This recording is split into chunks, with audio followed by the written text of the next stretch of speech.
Hi everyone, my name is Shen. So I'm the junior bioinformatics analysis engineer. So today I'm going to talk about the transcriptome sequencing analysis, which is moving from multiple bioinformatics tools or complex pipelines to an integrated platform, the BMK cloud. So firstly, let me briefly introduce what is transcriptome analysis, which is also known as RNA-seq analysis. So it enables us to investigate the entire set of RNA transcripts from cells, tissues under different conditions. So helps us to reveal gene expression levels, gene structures, and molecule functions or pathways. To date, this technology has been widely employed in many fundamental researches or clinic diagnostics and drug development, etc. So here we have two major platforms for sequencing. The first one is NGS, which is usually used for Illumina, and the second one is the third generation platform. The most commonly two are ONT and PacBio. But today we'll mainly focus on the NGS sequencing technology. So here I just prepare the whole workflow for transcriptome sequence analysis.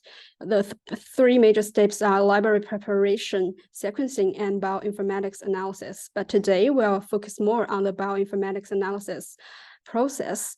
So for this process, we need the raw data from the sequencing results. And here's the FASTQ format. I prepared an example here. So it includes 4 major fields. The first one is a label. It also called as the identifiers. And the second field is the raw sequence, which is a real sequence. And the second field is some optional information. And the last fields are the quantity scores encoded by the SX2 characters.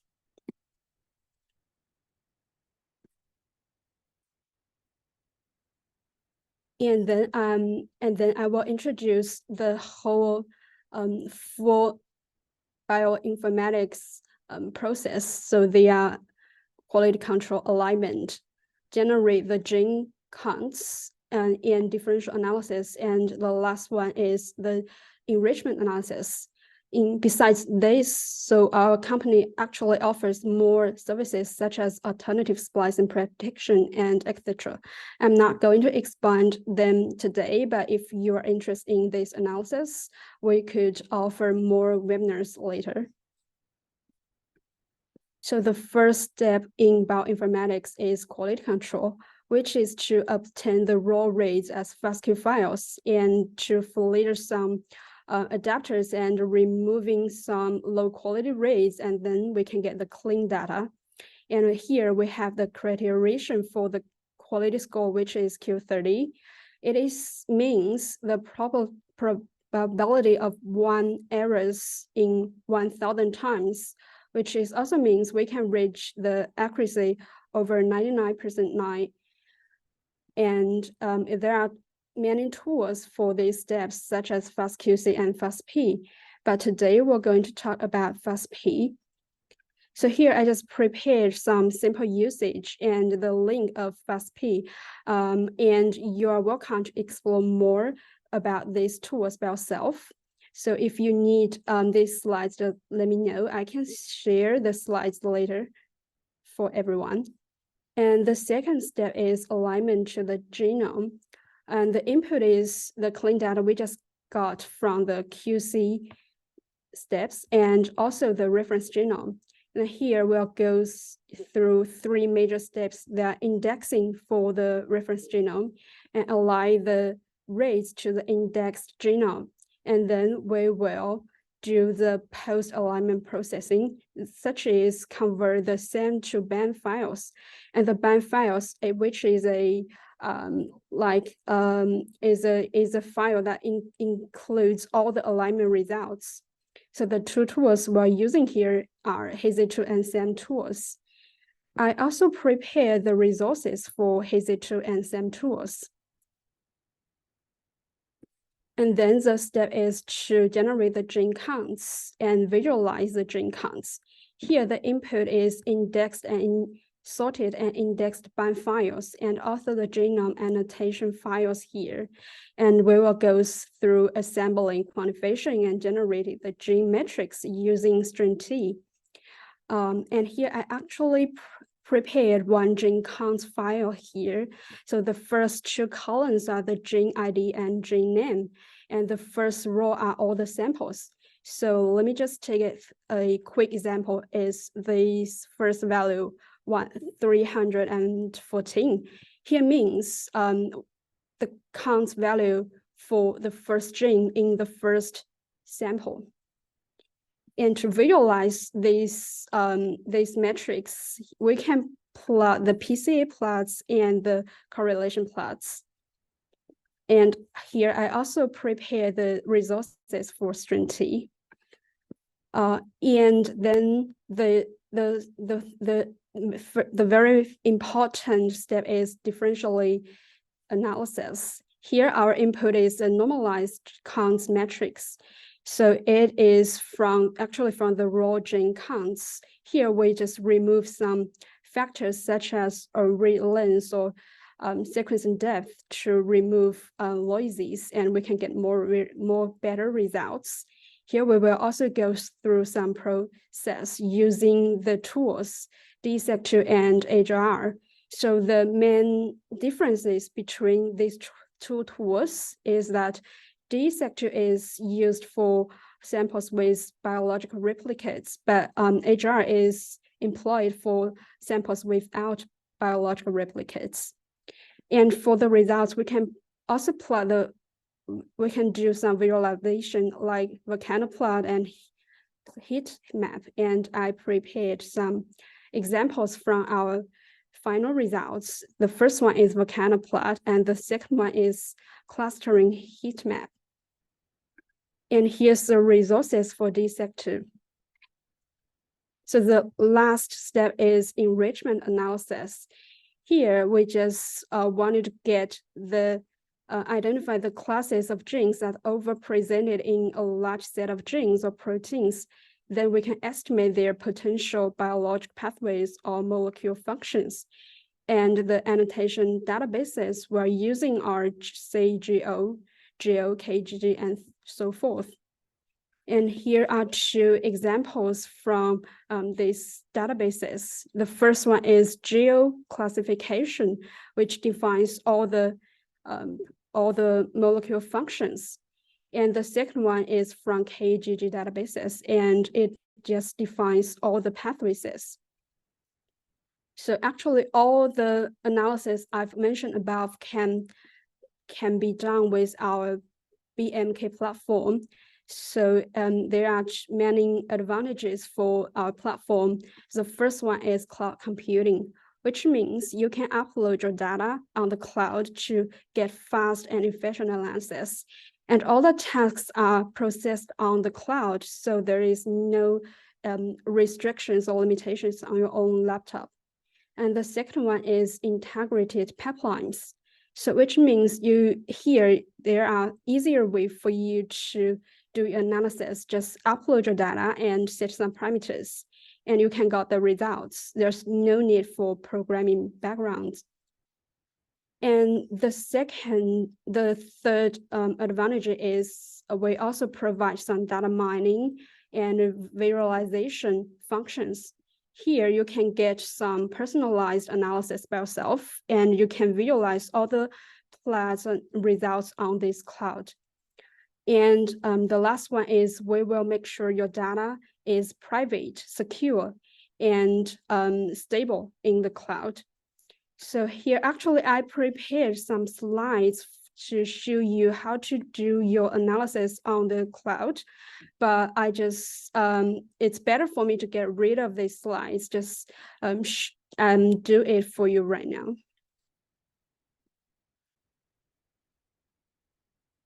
So here is the home interface for the BMK Cloud after you log into your account.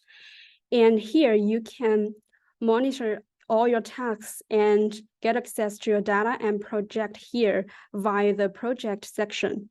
And in the bioinformatics sections here, we have, sorry, I need to log into the account again. Sorry for that.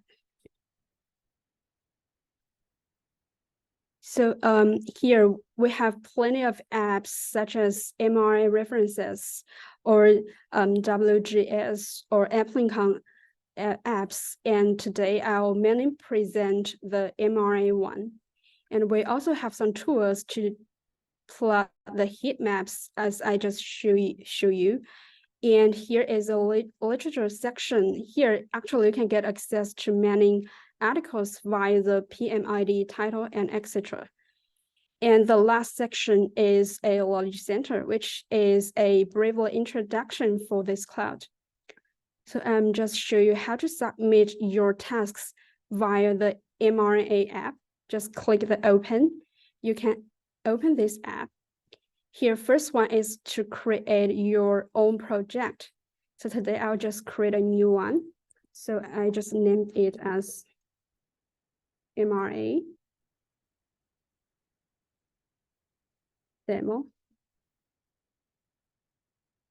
And the first step is to upload your data. And here we have some personal data and public data. Today I'll just present some public data. Just to select some like reference RNA data here.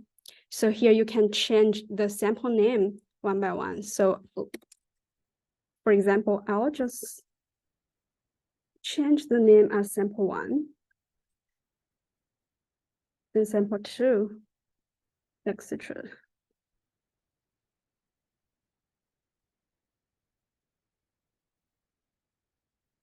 And the second step is main parameter setting. Here we will encourage you to choose the very latest version. And here is your report name. You can change it any words like mRNA demo. And then the library types. So it's actually depends on you, but we usually choose the first one. And here's the reference basis. Like we have plenty of reference genomes. So just select each one you need. And the last one is differential expression analysis settings.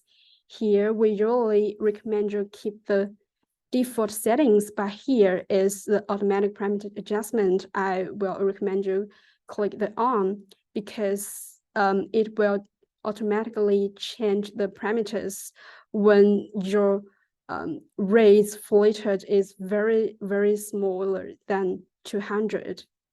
And this step is to ensure you get the enough results.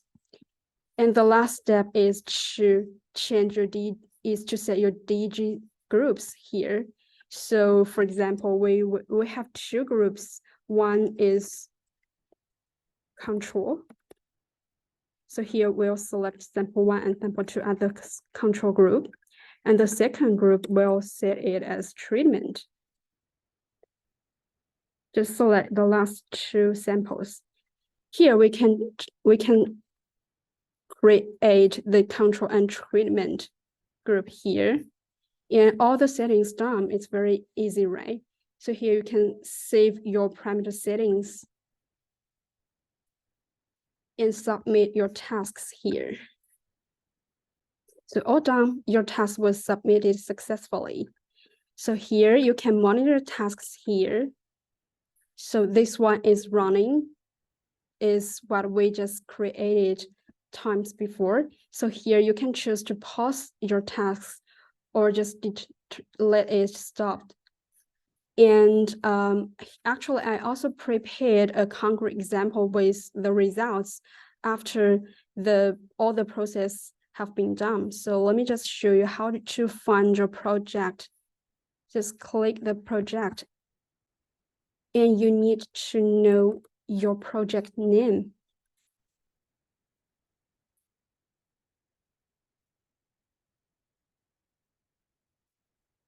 So by opening it, you can here to like get access to your whole results in your final report. It includes actually all the steps I've mentioned, like quality control, alignment, like gene expression quantifications and DEG analysis, and etc. And in the left-hand side are some settings. Here you can perform some customized and personalized analysis by yourself. And let me just show you like several examples here. The gene mining.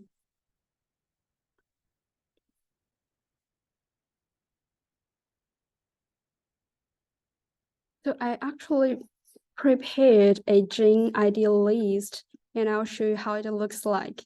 So each gene ID, each row, and here's all the IDs we want to do the mining analysis. So what we can do is here to upload the gene ID list. And just wait a few minutes. So all the IDs we prepared have been selected. And in the downstairs, we can draw all the plots you like. So I take one example, like the COG classification, just click the drawing.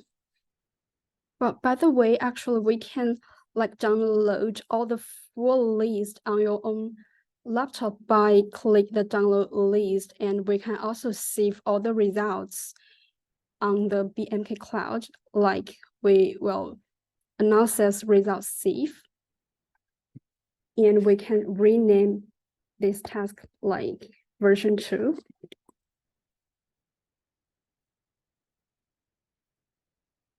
Here, and you can find your results in the progress record. We just did the gene search version 2. And yes, I guess the COG classification is ready, and here's the plot. You can click the image view to zoom in this plot. And by clicking the picture download, you can download this plot on your own laptop, like this. So after downloading, we prepared 3 different versions of this plot as CVG plot, PDF, and PNG plot.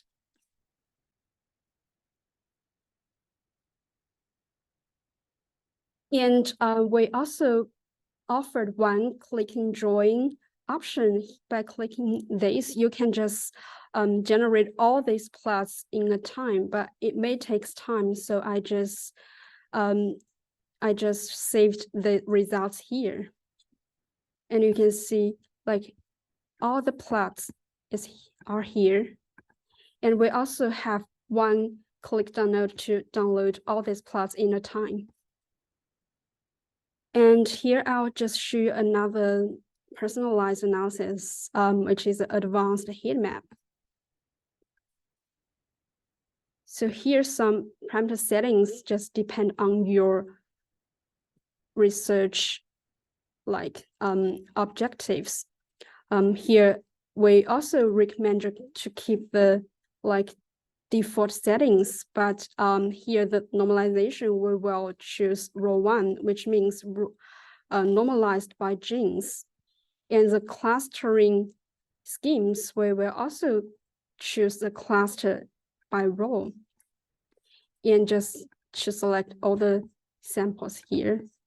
So it may take time, but I also prepared the results here. The advanced heat map. And we can see the final results looks like this. The columns represents each samples, and the rows represent each genes.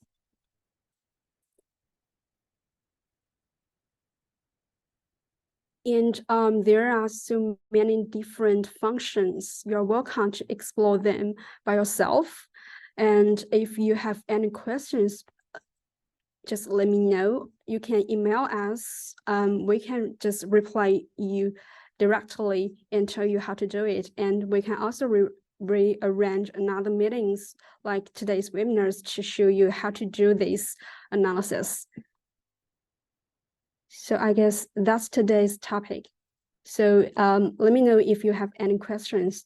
Thank you.